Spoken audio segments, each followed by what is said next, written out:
اور یہ ہے ثم تکون خلافت علی منہاج النبوہ، پھر ایک دور آئے گا خلافت علی منہاج النبوہ کا۔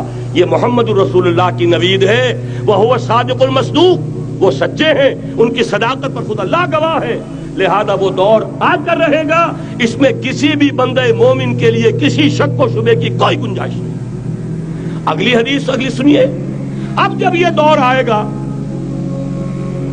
تو عالمی ہوگا، جیو ورلڈ آرڈر نہیں ہوگا، جسٹ ورلڈ آرڈر ہوگا۔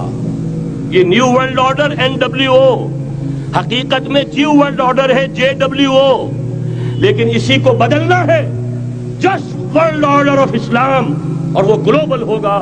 دو حدیثوں کا تذکرہ کر دوں۔ حضرت ثوبان حضور کے ایک آزاد شدہ غلام تھے، وہ روایت کرتے ہیں، مسلم شریف کی روایت ہے، یہ صحیحین میں فرماتے ہیں کہ حضور نے ارشاد فرمایا، ان اللہ زوالی الارض فرأیت مشارقها ومغاربها وان امتی سیبلغ ملکها ما زوی لی منها، رواہ مسلم رحمہ اللہ۔ حضور فرماتے ہیں اللہ تعالیٰ نے میرے لیے پوری زمین کو لپیٹ دیا، یہاں تک کہ میں نے اس کے سارے مشرق دیکھ لیے، سارے مغرب دیکھ لیے، اور سن لو مجھ سے، ٹیک اٹ فرام می، میری امت کی حکومت ان تمام علاقوں پر قائم ہو کر رہے گی جو مجھے زمین کو لپیٹ کر اور سکیڑ کر دکھا دیے گئے۔ گلوبل ہوگی کہ نہیں؟ دوسری حدیث سنیے، یہ پھر مسند احمد ابن حنبل کی ہے۔ حضرت مقداد ابن الاسود رضی اللہ تعالی عنہ فرماتے ہیں، حضور نے فرمایا، لا يبقى على ظهر الارض بيت وبر ولا مدر الا ادخله الله كلمة الاسلام بعز عزيز وذل ذليل، اما يعزهم الله فيجعلهم من اهلها او يذلهم فيدونون لها۔ یہ ہے حدیث مسند احمد ابن حنبل کی۔ اور حضرت مقداد فرماتے پھر میں نے کہا اچھا تب تو ہو جائے گی وہی بات، وَيَكُونُ الدِّينُ كُلُّهُ لِلَّهِ، دین کل کا کل اللہ کے لیے ہو جائے گا۔ حدیث کا ترجمہ یہ ہے کہ حضور نے فرمایا، روئے زمین پر نہ کوئی اینٹ گارے کا بنا ہوا گھر رہے گا، نہ کوئی اونٹ کے بالوں کے بنے ہوئے کمبلوں کا خیمہ رہے گا جس میں اللہ تعالیٰ کلمہ اسلام کو داخل نہ کر دے۔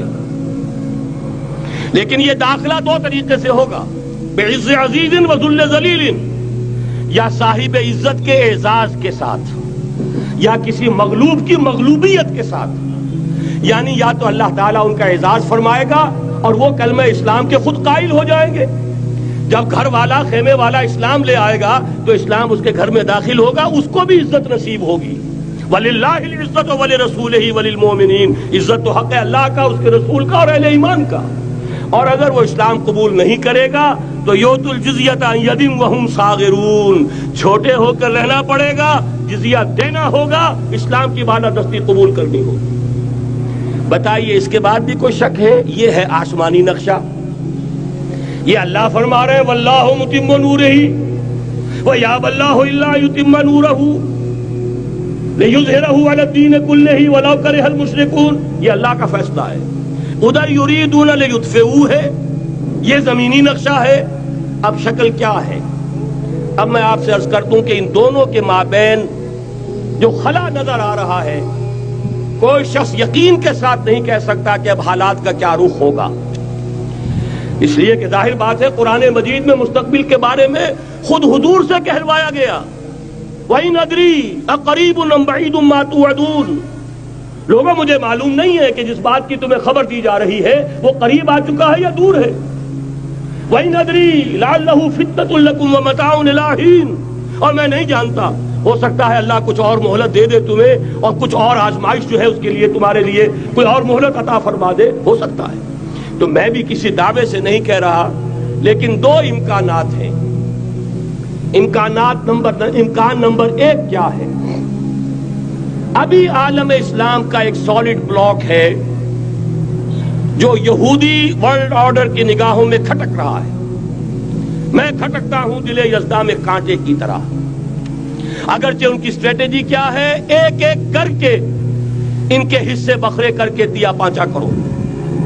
ابھی وہ بلاک کون سا ہے؟ ایران ہے، افغانستان ہے، پاکستان ہے، اور روسی ترکستان سے آزاد ہونے والی جو ریاستیں ہیں، یہ ایک سالڈ بلاک ہے۔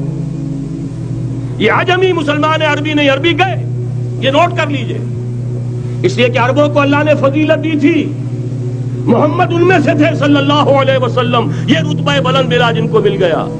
لیکن ساتھ ہی اللہ نے دھمکی بھی دے دی تھی سورہ محمد میں، ان تتولوا یستبدل قوما غیرکم، اگر تم پیٹھ دکھا دو گے اس مشن کو جو ہم نے تمہارے حوالے کیا ہے، تمہیں ہٹائیں گے، کسی اور کو لے آئیں گے۔